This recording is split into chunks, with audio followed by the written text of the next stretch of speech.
Magandang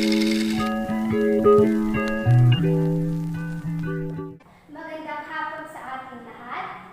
Magandang hapon din po.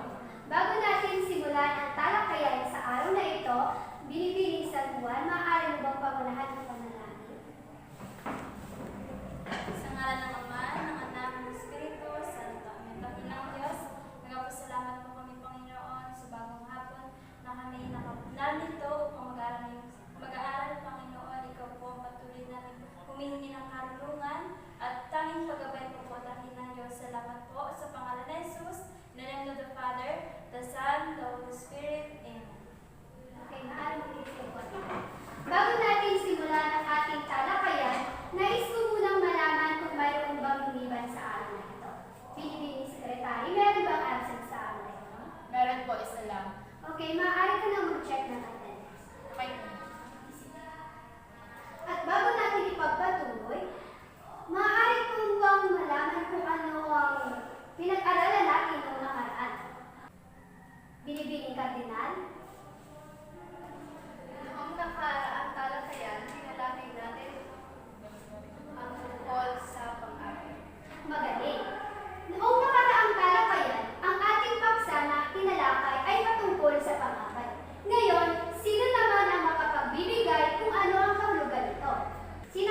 Layunin.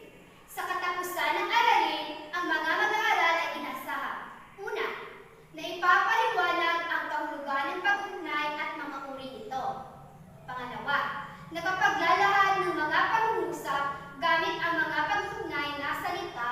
At pangatlo, nagagamit ang pag-ugnay sa pagpapahayag ng mga sariling pananaw.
Eduardo.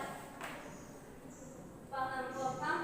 Ang pangangkop ay pinagdudugtong ang mga salita sa pamamagitan ng na, at g para sa magiging madulas sa aming pagbigkas. Maraming salamat. Ang pangangkop naman daw ay pinagdudugtong nito ang mga salita sa pamamagitan ng mga salitang ng, na, at siya para mas maging madulas o yung ano ba, maging madulas ito, hindi sila nahirapang bigkasin ang isang pangusap. Halimbawa nito, napakaganda ang pagbasda ng mga tanawin sa aming probinsya. Ang ginamit na salitang pangugnay na pangangkop dito ay ang salitang na. Iyan na ang ikalawang uri ng pangangkop. Ang pangatlo at panghuling pangangkop ay pangugnay ay ang salitang pangungkol. Sino ang maaari makapagbasa ng Binibining Panyasa? Ito ay ang bahagi ng pananalita na nag-uugnay sa pangalan, pandiwa, panghalip, o pang-abay sa iba pang mga salita sa loob ng pangungusap. Ito ay maaaring magturo ng lugar o layo. Maraming salamat. Ang pangungkol naman, ito ay bahagi ng pananalita na kung saan inuugnay nito ang pangalan, pandiwa, panghalip o pang-abay sa iba pang mga salita. Ito rin ay maaaring magturo ng layo. Ang pangungkol ito rin ay maaaring magturo ng isang lugar.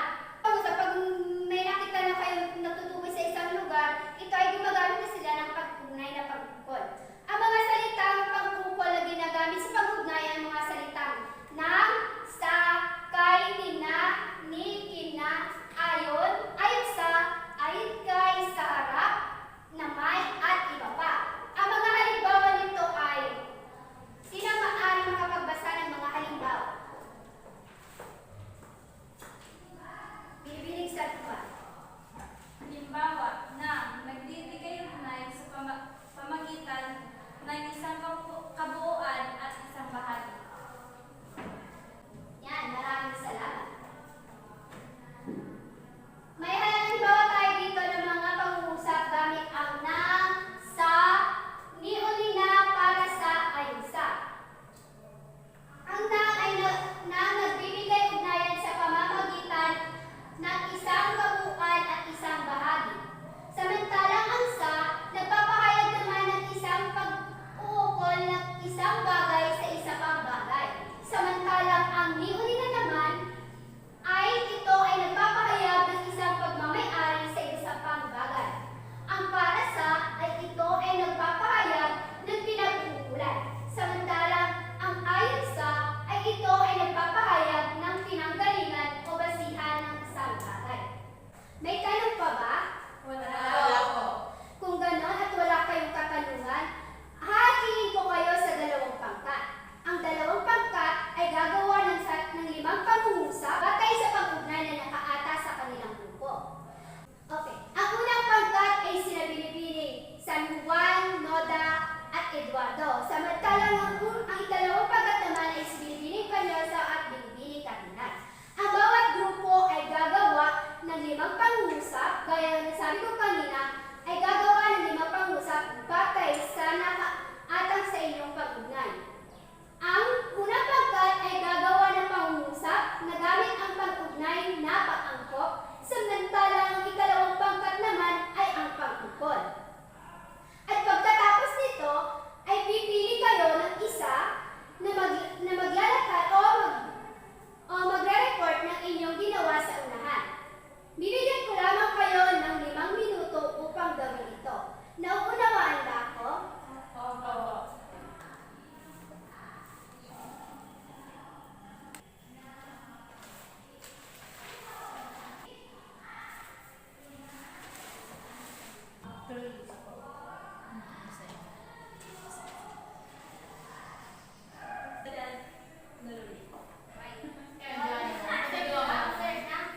A few minutes later. Tapos na po ba?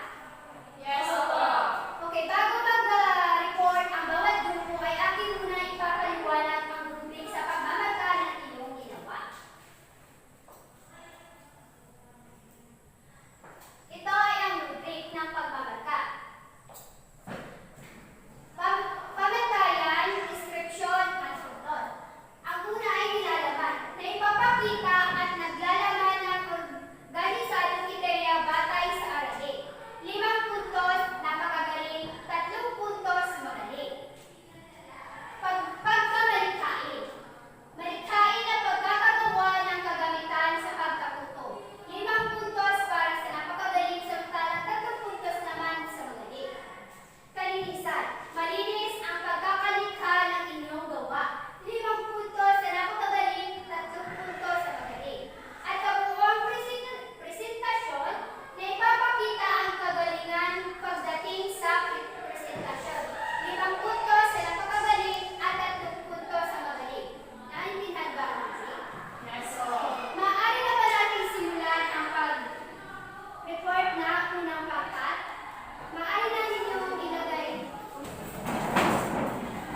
Pineda.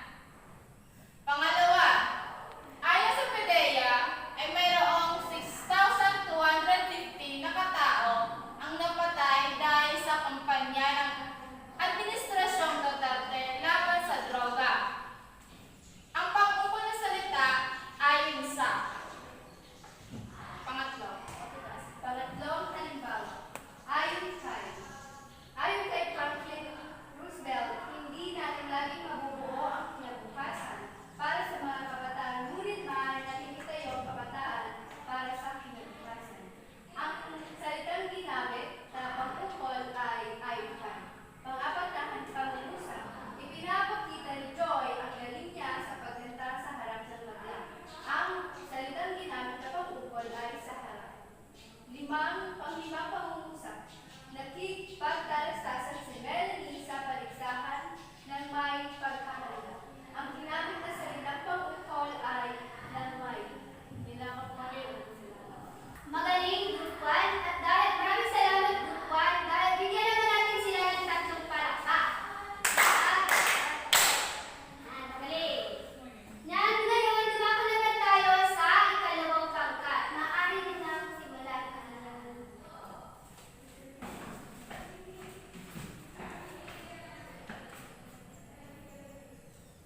A few minutes later.